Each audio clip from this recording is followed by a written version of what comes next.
শেষ train episode ১ ৩:১০।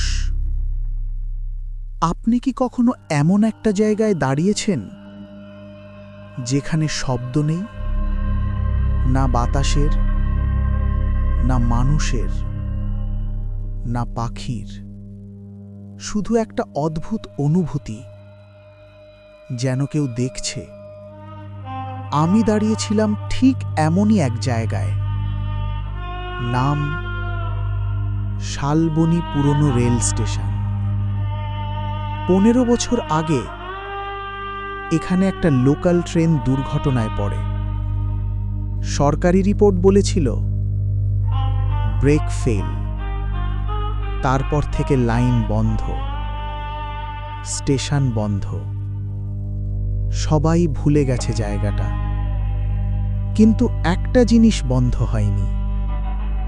রাত ৩:১০ এখানে এখনো ট্রেনের হুইসেল শোনা যায়।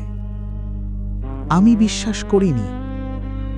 সত্যি বলতে, আমি এসব গল্পে বিশ্বাস করি না। কিন্তু সেদিন ঘড়ি দেখেছিলাম ৩:০৮। প্ল্যাটফর্মে আমি একা।